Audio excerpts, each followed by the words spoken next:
আসসালামু আলাইকুম, চলে আসলাম আরেকটি ছোট্ট ব্লগ নিয়ে। আজকের ব্লগে থাকছে নতুন আলু দিয়ে দেশি মুরগির হালকা ঝোল আর শুকনো চালের গুঁড়ি দিয়ে ফুলকো চিতই পিঠা। এখানে আমার কিছু বাজার আনা হয়েছে: মুগ ডাল, মসুর ডাল, লবণ, একটা মুরগি আর কিছু কাঁচা বাজার। তো বাজারগুলো আমি গুছিয়ে রান্নাঘরে চলে যাব। যেহেতু রান্নাঘরে চলে আসলাম, এখানে দেশি মুরগিটা ভিজিয়ে রেখেছি।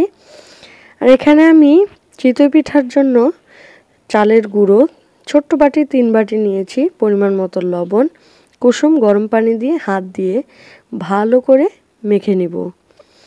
তারপর আমি হ্যান্ড ব্লেন্ডারের সাহায্যে 1 থেকে 1.5 মিনিটের মতো ব্লেন্ড করে নিব।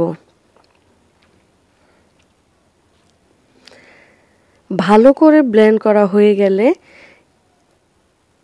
এই গোলাটাকে আমি ঢেকে এক সাইডে রেখে দিব। তারপর আমি তরকারির জন্য যা যা লাগে ওইগুলা গুছিয়ে নিব। তো বলেছিলাম নতুন আলু দিয়ে আজকে রান্না হবে। তো নতুন আলু তো তেমন কিছু করতে হয় না, হাত দিয়ে ভালো করে ঘষা দিলেও এর ছিলকাগুলো উঠে যায়। তো আমি চাকুর সাহায্যেই উঠাচ্ছিলাম। তো আমি এখানে বেশি আলু দিব না, কয়েকটা আলু দিব। আলুগুলো পরিষ্কার করে নিচ্ছিলাম। তো আলু পরিষ্কার করতে করতে আর তরকারি রান্না করতে করতে আমার মেয়ের কণ্ঠে কিছু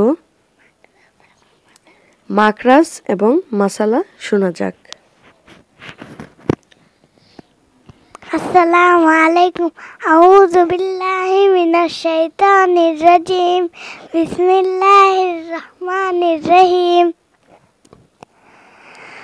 নামাজের ওয়াজিব চিতাতি সূরা ফাতিহা পুরা পড়া, সূরা ফাতিহার সঙ্গে অন্য সূরা মিলানো, রুকু সেজদায় দেরি করা, রুকু হইতে সোজা হইয়া খাড়া হওয়া, 2 সেজদার মাঝখানে সোজা হইয়া বসা, দরমিয়ানি বৈঠক, 2 বৈঠকে তাশাহুদ পড়া, 4 আলিফ মদ 5 প্রকার, মদ্দে লাজিম হরফি মুফাফফ, মদ্দে লাজিম হরফি মুসাক্কাল, মদ্দে লাজিম কালমি মুসাক্কাল, মদ্দে লাজিম কালমি মুফাফফ, মদ্দে মুনফাসিল।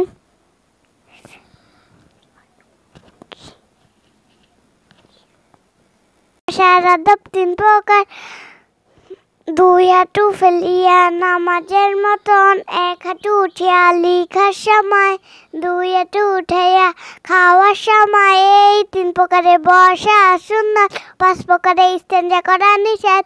কেবলার দিকে মুখ করিয়া, কেবলার দিকে পিঠ করিয়া, চন্দ্র সূর্যের দিকে মুখ করিয়া, প্রবল বাতাসের দিকে মুখ করিয়া, একেবারে উলঙ্গ হইয়া 10 জায়গায় ইস্তেঞ্জা করা নিষেধ। মানুষ চলায় চলায় রাস্তায়, সাদার ফলদার গাছের নিচে, অজু ও গোসলের স্থানে, গর্তের ভিতরে, গোরস্থানে, দাঁড়াইয়া বা হাঁটিয়া, বিনা অজুরের পানিতে, ঘরে বা বিছানা, মসজিদের আঙ্গিনা বা ঈদগাহে, জনু সম্মুখে। আসসালামু আলাইকুম।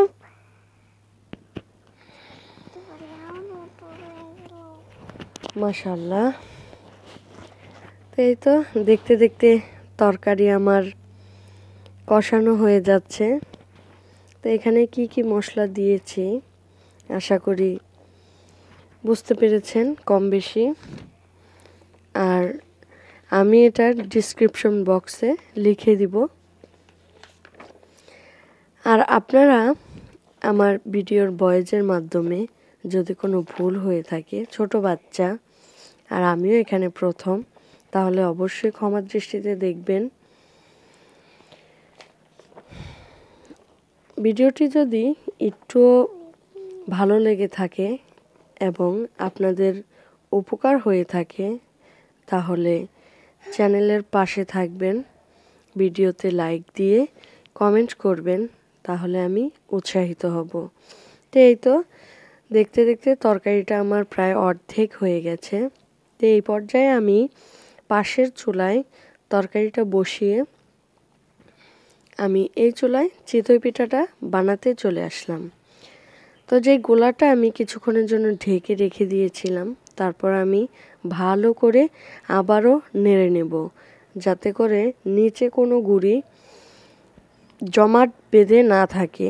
তাই ভালো করে গোলাটা নেড়ে নিলে একসাথে মিশ্রিত হবে। আর তারপর আমি আমার পরিমাণ মতো চিতই পিঠার গোলা দিয়ে দিব। দেখতে থাকুন, এখানে আমি ভিডিওটা একটুও কাটছাট করিনি। তো কীরকম ফুলকো হয় শুধু দেখুন। আমি এখানে এক্সট্রা আর কোনো কিছুই ইউজ করিনি। তো রান্না করতে করতে ক্ষুধা লেগে গেছে, তাই আমরা দুজন মিলে রান্নাঘরেই মধু দিয়ে নিমতি খেয়ে নিচ্ছিলাম।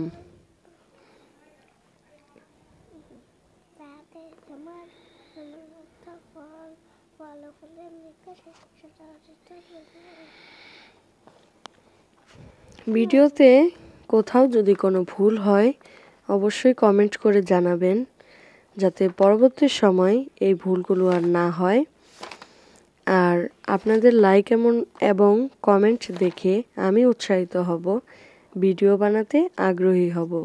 আর আপনাদের যেন নতুন নতুন আরও সুন্দর সুন্দর ভিডিও উপহার দিতে পারি, সেজন্য পাশে থাকবেন আর দোয়া করবেন।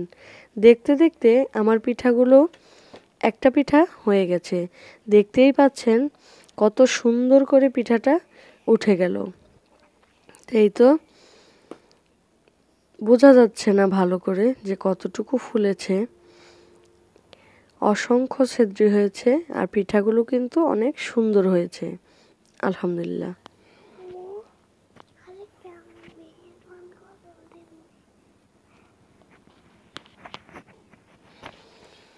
তো আমি আরও একটা পিঠা দিয়ে দিব।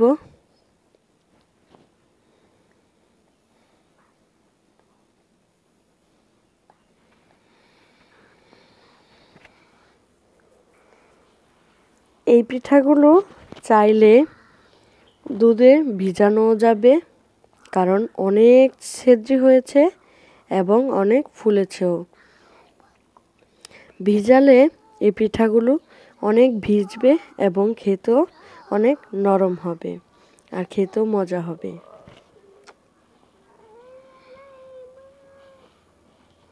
তো পাশের চুলার তরকারিটাও আমি দেখছিলাম যে কি পর্যায়ে আছে। আমার তরকারি প্রায় হয়ে গেছে। কালারটা দেখুন শুধু, আলহামদুলিল্লাহ অনেক সুন্দর হয়েছে।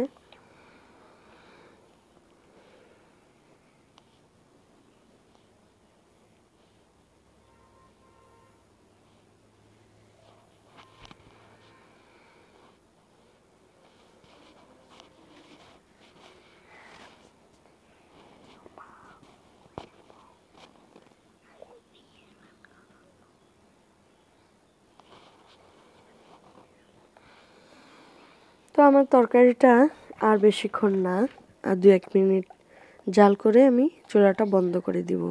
তো এখানে আরও একটা পিঠা হয়ে গেছে। তো এভাবে করে আমি সবগুলো পিঠাই তৈরি করে নিব।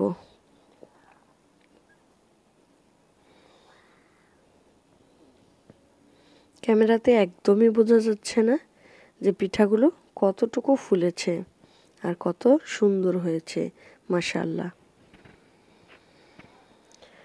তো আমি আরও একটা গোলা দিয়ে দিব আর এরপর সবগুলো পিঠা একে একে তৈরি করে নিব। এই তো আলহামদুলিল্লাহ আমার পিঠাগুলো সব বানানো শেষ এবং তরকারিটাও রান্না শেষ।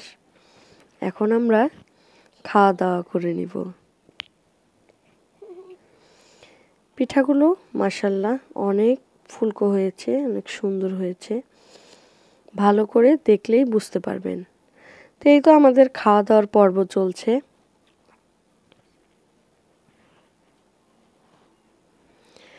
আজকের ভিডিওটা এই পর্যন্তই থাকছে।